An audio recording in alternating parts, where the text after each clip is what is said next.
भाव के मारे लोग चमत्कार के चक्कर में दिन बहुरने का भाव लिए एक बाबा के दरबार में गए और भगदड़ का शिकार हो गए।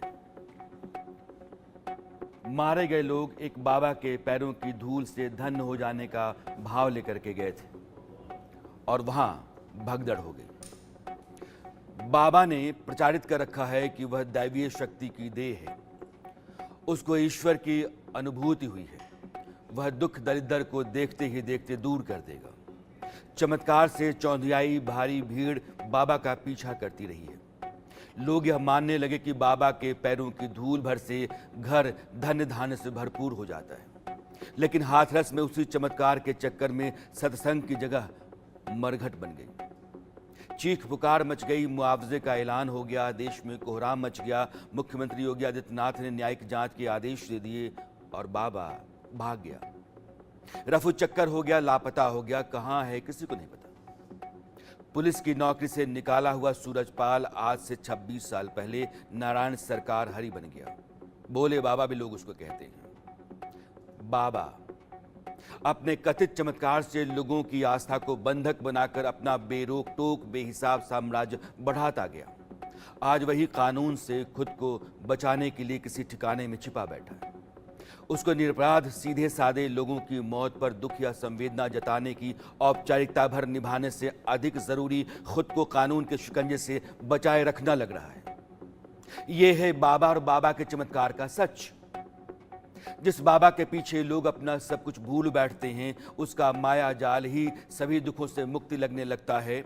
उसके फरेब के आगे समझ, विवेक, तर्क, बुद्धि सब कुंद हो जाते हैं। अपना गंवा कर, कष्ट उठाकर उसके आगे हाथ जोड़कर खड़ा रहने में लोग जीवन का उद्धार मानते हैं। दरअसल वह ऐसी स्थिति होती है जिसको अक्ल पर पर्दा पड़ना कहते हैं। अंधभक्ति और भ्रमित जीवन माना जाता है। और हैरत की बात यह है कि इंसान ठगे जाने, लुटे पिटे जाने और यहां तक कि बर्बाद हो जाने के बावजूद खुद को सौभाग्यशाली समझता है, क्योंकि वह बाबा की सेवा में। और बाबा है कि भाग जाता है, छिप जाता है, खुद को बचाने के सारे जतन करता है, क्योंकि वह 121 मौतों का गुनहगार है। हंसती खेलती जिंदगियां खत्म हो गई। हैरत की बात यह है कि FIR में बाबा का नाम नहीं है। बाबा ने बयान जारी किया, अपना वकील तय कर दिया, लेकिन बाबा कहां है नहीं मालूम। आज समझना जरूरी है कि इन मौतों का कसूरवार आखिर है कौन।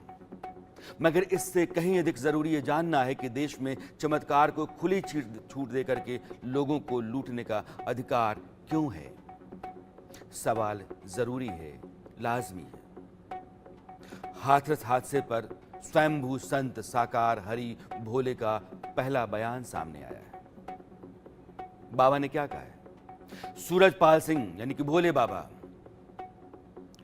वो कहते हैं कि अपने लिखित बयान में कि हम मृतकों के परिवारों के प्रति अपनी गहरी संवेदना व्यक्त करते हैं और घायलों के शीघ्र स्वस्थ होने के लिए प्रभु से प्रार्थना करते हैं।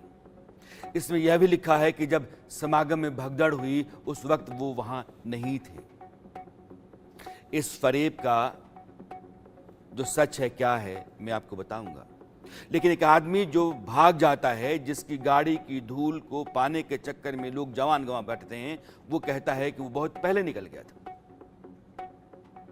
समागम और सत्संग के बाद अराजक तत्वों ने जिस तरह से काम किया, उन पर कानूनी एक्शन के लिए उन्होंने सुप्रीम कोर्ट के वरिष्ठ अधिवक्ता AP सिंह को आधिकारिक तौर पर अधिकृत किया है।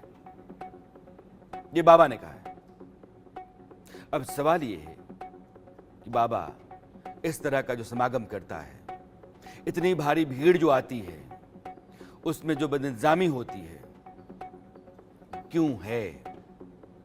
और बाबा क्या है?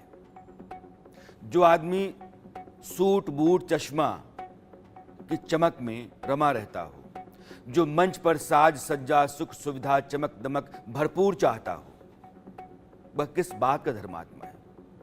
जो एक कुटिया से अटारी को मात देने वाले आश्रमों की चेन खड़ा कर चुका हो, जिसके सामने आशीर्वाद, उम्मीद और चमत्कार के चक्कर में दलदली जमीन पर बैठी उमस और गर्मी से उबलती भीड़ की तकलीफों से तनिक भी लेना देना ना हो, वह काहे का संत?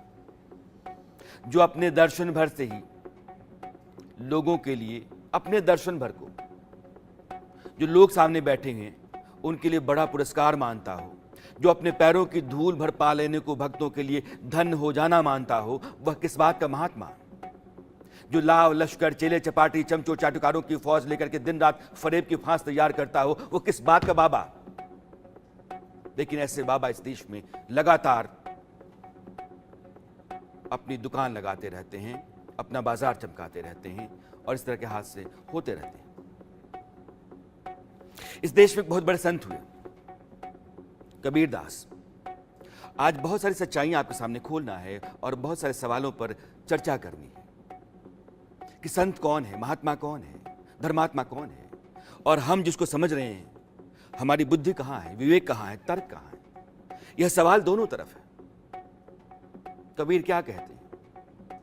जब लग आश शरीर की मृतक हुआ न जाए, काया माया मन तजई चौड़े रहा बजाए।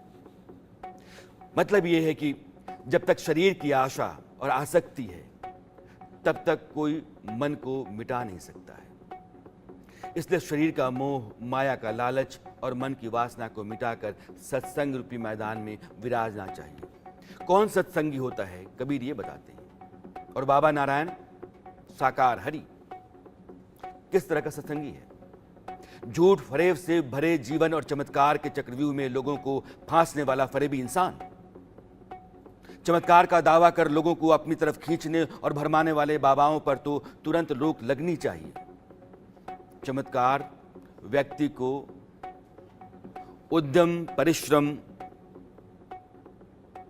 प्रयास, पुरुषार्थ, अभ्यास, इन सब से काट कर अपाहिज, अभागा, निष्क्रिय, निकम्मा, बेबस, लाचार बनाता है। चमत्कार संत महात्मा नहीं करते, फरेबी जालसाज करते हैं। चमत्कार को नमस्कार विवेक तर्क से भरा इंसान नहीं बल्कि अतल अंधेरे में घिरे लोग करते हैं। लाचार, निराश, हताश और हारे हुए लोग। और ये वहां जाते हैं जहां इस तरह के बाबा अपनी दुकान लगाते हैं। ये भोले बाबा। हमारे देश में बाबाओं के चमत्कार के चक्कर में सबसे ज्यादा मजबूर, लाचार और गरीब लोग ही फंसते हैं। चमत्कार के दावा करने वाले बाबा कभी भी अपने भक्तों का कल्याण नहीं करते, बल्कि भक्तों के पैसों से उनकी जिंदगी ऐशो आराम में तब्दील हो जाती है। और कभी सत्संग में प्रसाद और वरदान लेने की होड़ मच जाती है तो सबसे पहले किसकी जान जाती है? वहां पहुंचने वाले लोग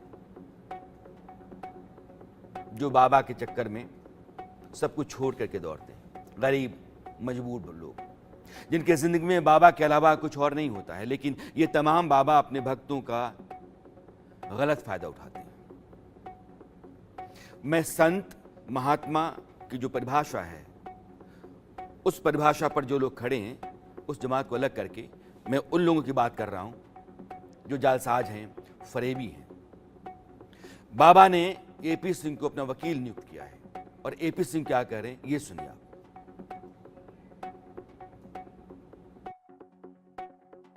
नारायण साकार हरि ने जो घटना कल घटी, दुखद थी। जिस तरह से कुछ एंटी सोशल एलिमेंट्स ने सोची समझी साजिश और षड्यंत्र के तहत जब नारायण साकार हरि मंच से प्रवचन के बाद चले गए, उसके बाद एक साजिश के तहत षड्यंत्र जो भगदड़ मचाई गई है उसकी जांच हो रही है। अच्छी तरह जांच हो। हम उत्तर प्रदेश पुलिस की जांच, एसआईटी जांच, सरकार पर पूरा तरह से धन्यवाद करते हैं कि वो अच्छी तरह से जांच कर रहे हैं। ऑनरेबल हाई कोर्ट की निगरानी में, ऑनरेबल हाई कोर्ट के रिटायर्ड जस्टिस की निगरानी में जो जांच हो उसमें भी हमें बहुत भरोसा है। और इसके साथ साथ पूरी संवेदना है और सभी से जो भी फॉलोअर हैं, जो भी अनुयायी हैं, जहां तहां से जिस तरह से कि कोई लावारिश लाश ना रह जाए, अपने घर पहुंचे, अंतिम संस्कार के क्रिया की पूरी हो, कोई इंजर्ड दवा के अभाव में, अस्पताल के अभाव में, पैसे के अभाव में न रह जाए, वाहन के अभाव में न रह जाए, इसके लिए सभी सेवादार पूरी तरह से संलग्न हैं, लगे हुए हैं और वो कार्य कर रहे हैं।